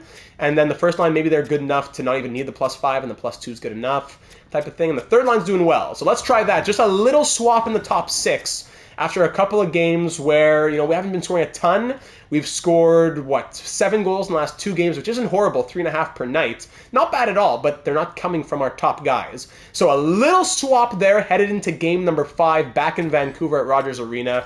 A big win would go a long way here in game 5 to put us 1 away from the Stanley Cup Final. Let's go 1 step at a time. Top 6, we're looking at you tonight at home. First period, 1-0 Winnipeg as Nick Ehlers scoring late. Shots end 15-10 for Winnipeg, and we're down by 1 after 20. Power play Vancouver early in the second, killed off. Second period ends 1-0. Shots are 27-20. Casey DeSmith is giving us everything right now, but we are not repaying the favor. 20 shots, no goals in 40 minutes. He's made 26 saves on 27 shots. Third period now. We're at home in front of the fans. If we were to lose this game and go to Winnipeg and then just fall apart there, this is it. Do I need to remind you of who's sitting in section 303, row EE, seat 7? Do I need to remind you of that? Look back within yourselves. I know you've been fighting hard. I know the gas maybe is getting low. I need a little bit of MJ's secret juice over here from Space Jam to get you remotivated a little bit here. Look back within yourselves. Think about what you've overcome in round number 1, in round number 2, being down 3-0, beating our rivals. Now here we are, all-Canadian matchup, a couple wins away from a Stanley Cup Final. This is not the time to stop. Third period, let's go out there full force. Third period action here in Vancouver. Let's get back into it with a power play opportunity, which is killed off by the Jets. We're coming back in the shots a little bit. Halfway through the third, still down 1-0. Shots are stagnating even a little bit. We've got like 1 last 3 minutes. Final 2 minutes. Do we have a hero late? When the final minute, Scheifele scores to make it 2-0. 34 save shutout from Connor Hellebuck on the road. DeSmith makes 35 saves. Not his fault. Not his fault. And now for the first time since we had to come back from down 3-0 in round number 1, for the first time since then, we are on the brink of elimination. The Devils are through to the Stanley Cup Final, having beaten the Bruins in the gentleman's sweep, losing in the first game, then winning the next 4. We got to win the next 2. We've won 4 in a row when on the brink of elimination. Now we got to win 2. Half the work already done. But what's going on over here? I'm not impressed with this top 6 whatsoever. JT Miller, Sam Reinhart, you're killing me over here. I'd almost boost up Podkolzin, but it's just that that third line's been so good. Do we do it? They get a +1. Maybe Miller needs to leave that line here. Miller back to the +5 on the first line. Besser, Reinhart, Podkolzin. Let's do that. Yeah, okay. Kuzmenko, Pettersson, Miller, Besser, Reinhart, Podkolzin, Maroon, Danault, Ratu. And DeSmith stays between the pipes with a 925 save percentage. Let's do it. There's the lineup for the next couple games here. It's do or die at Canada Life Centre in Winnipeg. Don't think about the losses. 2 wins away from the Stanley Cup Final. We've won 4 in a row to stave off elimination. Now we got to win 2 against what would you think would be an inferior Winnipeg team, but it's just Connor Hellebuck holding us back here. If we can get 2, 3, 4 goals, we can have some confidence in Casey DeSmith, but we can't put everything on him. You need to have some responsibility here in Game 6 of the Western Conference Final in Winnipeg. It's showtime. First period, 1-1 after 20. Scheifele opens it up where he left off. Then Elias Pettersson gets a nice goal on that first line. There we go. Come on now, top six to tie it up. Shots 13-11 for Winnipeg through 20.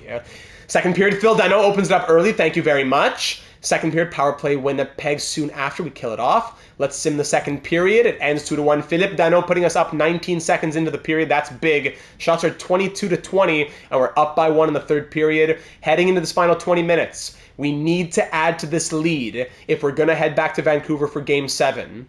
It is not over yet. JT Miller, Sam Reinhart, even Vasily Podkolzin. I'm looking at you to push us through to 7. Go out there and leave it all on the ice. Let's go. Third period action in Winnipeg. Power play for the Jets. Power play goal from Nick Ehlers. We just love penalties. We love penalties. If it's JT Miller, so help me, Pettersson takes a slashing minor.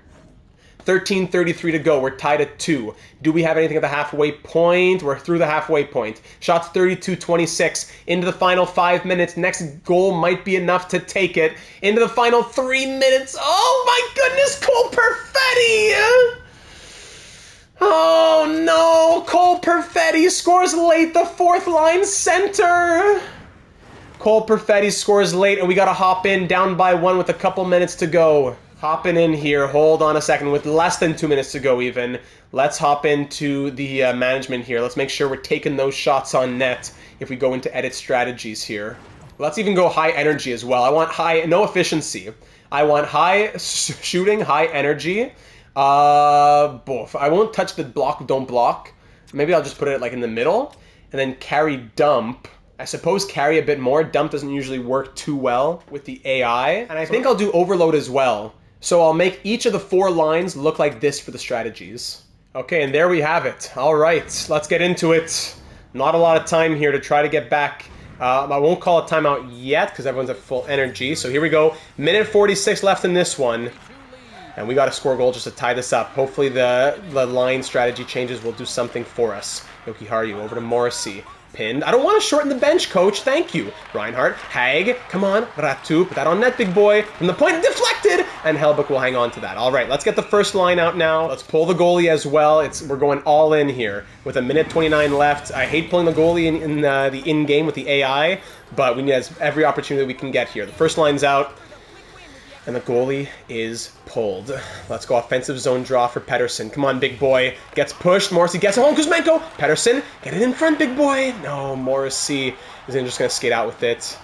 Lowry. All right, at least we push him off the puck. Don't just let him skate into our zone. Come on, Hronik. You can handle the puck. You can do it.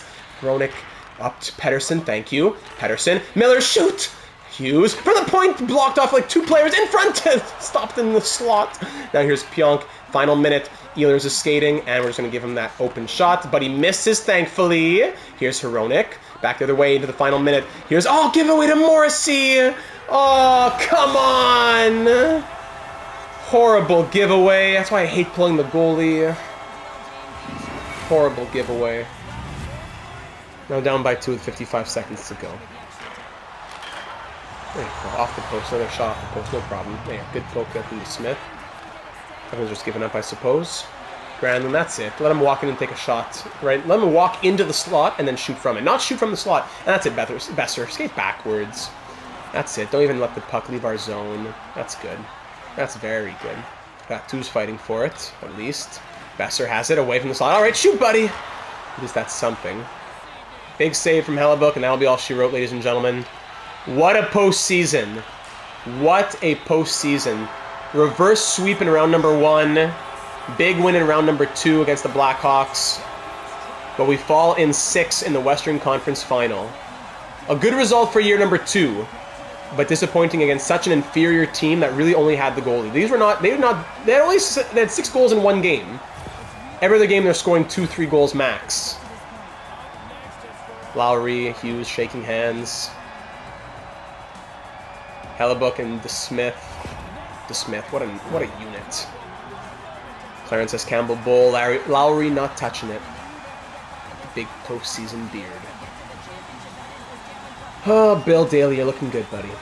Shots end 40-31, but Hellbuck once again stands on his head to get his team the victory, and the Jets are off to face the Devils in the Stanley Cup Final. Oh, man. We lose 3 in a row even. Up 2-1 in the series, and we lose 3 in a row. By 1 goal, by 2 goals, and then by 1 goal without the empty netter. Connor Hellebuyck just shut us down. Wow. What a postseason. Let's put away the Debbie Downer there for a moment. What a season and postseason.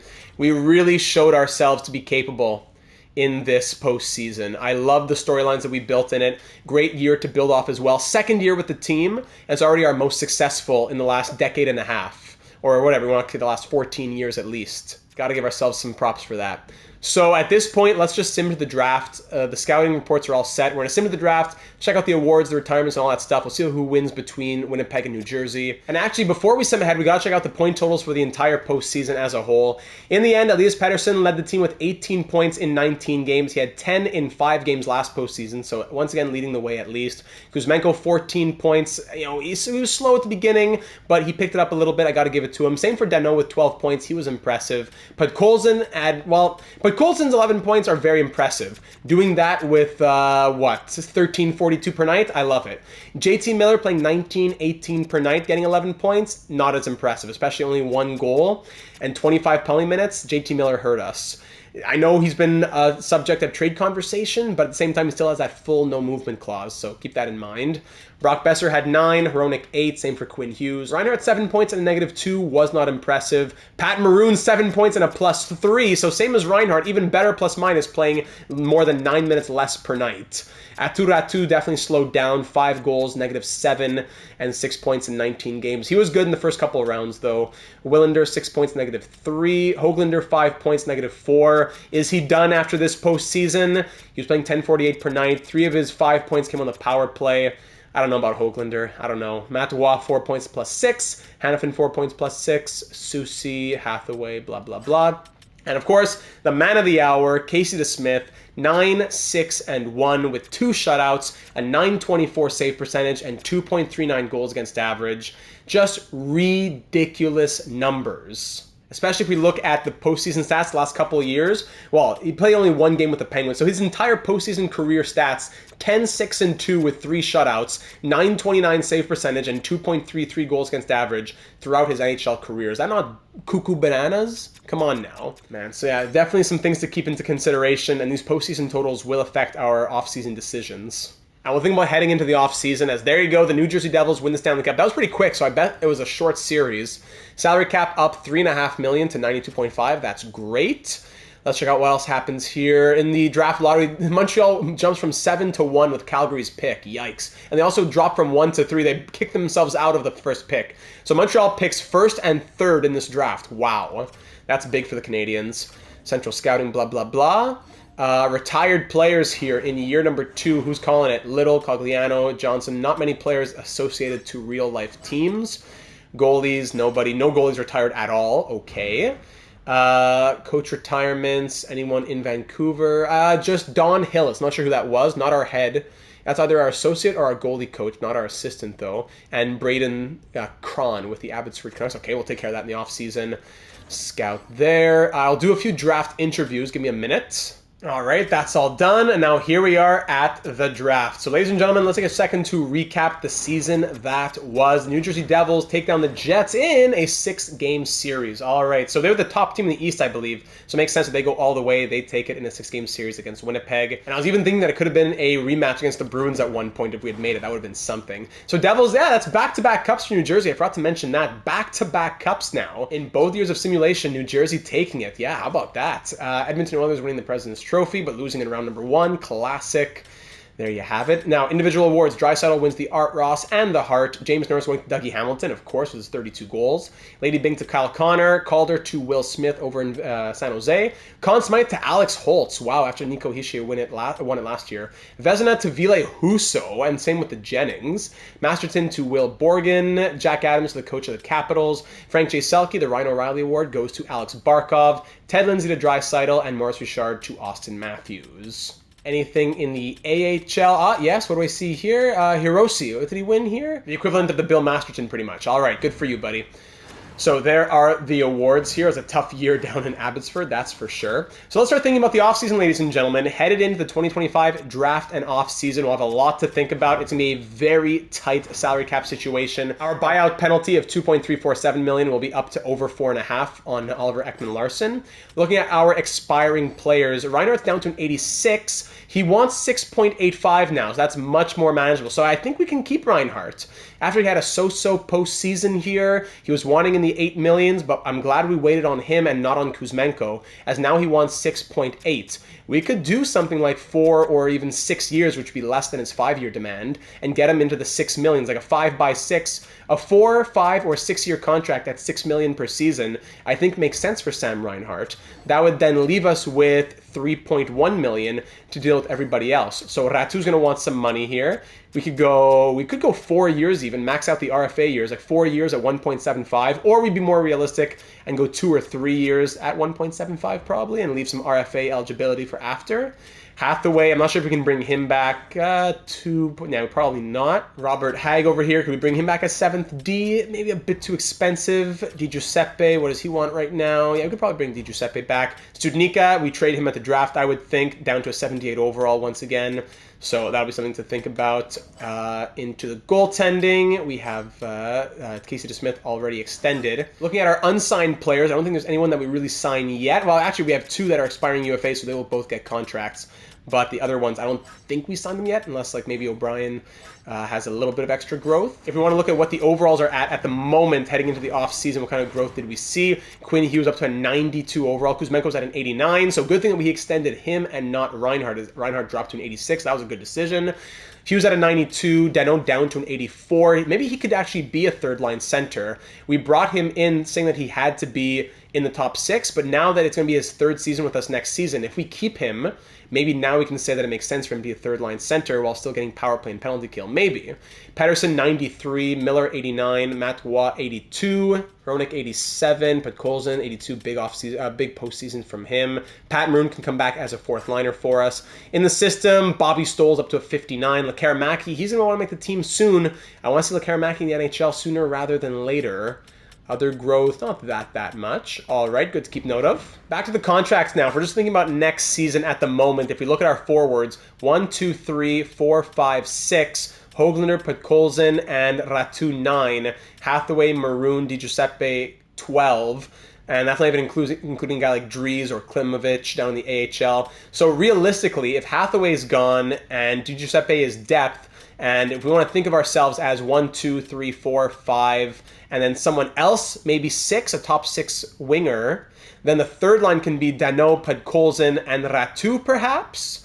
And then the 4th line is Maroon, Dries, and whatever else from the system. Maybe that's our potential lineup. Oman as well, don't forget him. Klimovich has medium top 9 potential. He should be in the NHL next season. So yeah, I think the forwards were okay. Just the big question would be, does a guy like Ratu go to the top 6, or do we bring in someone else on like a 1-year contract if we find the right guy in free agency? We'll check potential free agents in a moment. Then on defense, 1, 2, 3, 4, 5, 6. Willander 6. But the thing is, Willander, if he grows to, let's say, an 82, 83 overall, he would have to be 2nd pair right D, and Matawa would get bumped down. $4.3 million for a 3rd pair D, that's too expensive. Already paying Carson Soucy too much. Carson Soucy has a no-trade clause, but on July 1st, it becomes a, I believe, 12-team or 15-team no-trade list, so we can keep that in mind as well. The money isn't as tight as we thought it would be, thanks to the salary cap going up. I'm not sure if the game is including the increased buyout penalty yet, but even then, we should have enough for Sam Reinhart. But keep that in mind. It will depend on growth. We could keep Matt Watt and then trade him into the preseason if Willander sees a lot of growth, so that is an idea as well. And then goaltending, we can still roll with Demko and DeSmith. But Demko, man, that was not impressive. And DeSmith stole the crease from him in back-to-back postseasons. Is that not crazy? That's crazy to me. Silovs might want to see the NHL. Rodrigue might want to see the NHL. Like I said, for the forwards, Lekaramaki, Klimovich, Oman, these are guys who are going to want to see minutes. So we'll keep that all in mind. Keep it in your thoughts for your lineup suggestions in the comments down here on YouTube or over on that Discord server. Now, quickly just getting into the draft thoughts, we have pick number 30, of course, all the way pick number 30. And then we pick 15th and round number 2 with Carolina's pick. So that's like what, pick 47? So 30 and 47, then we pick 4th, 5th, and 2/5. So 30 and 47 with our top 50 picks. With those picks, who do we see? The scouting wasn't perfect this year. I actually missed like a month and a half of scouting. It totally slipped my mind at one point. So for the most part, the scouting is good, but there are a bunch of, there are a few blanks here and there. I do see 3 low elites at the end of the first round, so these could be our targets right here. So there's Melvin Henry, a low elite right defensive defenseman who is 3 years away. There's Dallas Johnston, a Swiss low elite left wing sniper who is also 3 years away. And Henry's 18, Johnson is 17. Then there's Gustav Zmiranov, who is 18, a two-way center, low elite, and 4 years away. So those are 3 low elite options at the end of the first round. Medium top 6 is probably not worth trading up for, I would think. There is a medium elite, Raimo Korpikoski, who's NHL ready at pick number 9, which is tempting, but I don't think we can do that. There is also a medium top 6 here in Liam Ledin, 3 years away, right wing, also potentially a two-way forward. Then we got medium top 4D. Oh, even look at this. Yeah, some medium top 6 forwards here into the second round. So Cole Schneider, 3 years away, 3 years away, 3 years away. Okay, but interesting to say there's some decent potentials for our first pick, maybe even trading back. Then for our second pick, not as good. Top 9s, low top 4D, couple of these guys. Maybe Jared Siegel, 6'4" defensive defenseman, 3 years away. Or Mikko Wirtanen, who's also 3 years away, two-way D, low top 4. And then after that, low top 4s later on. Not a super strong draft. I know we don't have a lot of guys. There's a lot of guys who aren't fully scouted, but even the guys who are fully scouted, a lot of bottom 6s, AHL top 6 guys. Still a lot of real-world prospects who are in there, which is not really giving us as many options. When I look at the low elites, yeah, even them. Top 6s, yeah, even then, nobody late over here. There are, actually, hold on, low top 6 here? Yeah, there's a low top 6 at 126, Yuri Frolov. We can get him. 17, probably 5 years away, yeah. But yeah, so I wouldn't mind using most of our picks on the first couple of rounds. Keep that in mind for who we could get with our first pick, especially with those low elite options. If you want to think about potential trades, I know we said we want to look at moving Studnicka, but if we want to look at the trade value of anybody else on our team, here's how it currently stands.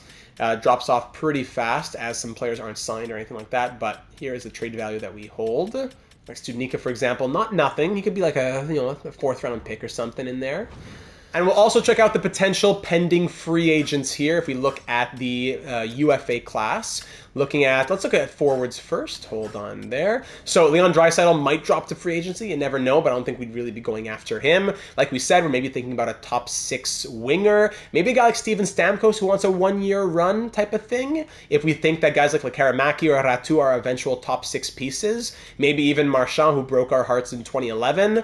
Konechny, Tarasenko. These younger guys probably wouldn't make as much sense, but a lot of names out here. Bennett, Tavares, Ehlers, Perron, Patty Kane, even Phil Kessel is up to an 84 overall. What? Phil, who's an 81. What did he do this season? He went and signed with Dallas and scored 51 points. Good for you, Phil. Love that. Playing 14.52 per night. Phil the Thrill. What a tank. A full 82-game season as well, keeping the Iron Man streak going. What a monster. So that's for the forwards. Over on defense, if anyone piques your interest here, Theodore, Slavin, Chikrin, a few big names that may drop. And actually, I'll just go a little further in case anyone you want to see. And for the goaltenders, if we want to look at making a big move, like we're done with Demko, Shesterkin, Husso coming off of a Vezina trophy, Georgiev, Vanacek, those are the only 85 overall plus players. Marc-Andre Fleury at 40 years of age is still out here as well. So just some free agent options if anyone interests you. Keep the salary cap space in mind for sure. If you're suggesting a signing, then you got to be suggesting money moving out as well. But there are some ideas for us. So there we have it, ladies and gentlemen. The 2025 postseason is a lot longer than I thought it would be, as we had a huge resurgence in round number 1 with the reverse sweep. It was a fun one. It was a really good episode, I have to say. Leave a like if you enjoyed it, and of course, subscribe if you haven't already for all of our ongoing uploads for the Vancouver Canucks franchise mode and our San Francisco Starfleet live franchise mode series every Thursday night here on the channel. The next episode will be actually Friday night, so keep an eye out for that little change. Our live expansion franchise mode series that's going at the same time here as the Canucks series. But yeah, exciting stuff, a fun one. I hope that you had a blast, because I sure did. Ups and downs, tears, heartbreaks, speeches, all part of a classic data postseason episode. So I hope that you did enjoy it. Leave your thoughts, even if you don't have suggestions, leave your thoughts on the postseason. I'd love to hear what you have to think about it. And of course, if you do have suggestions for trades, for drafting, for the lineup, for free agency, the offseason in general, or whatever it may be, I want to hear each and every suggestion you have. So please do leave them down here on YouTube or over on the Discord server, link in the description. Ladies and gentlemen, I'll leave you off there. Thank you so very much for taking the time to watch. It was a blast. I hope that you enjoyed it. And I'm looking forward to seeing you once again in the next one in the 2025 off season, as we look to regroup a little bit and get ready for an even deeper run in year number 3.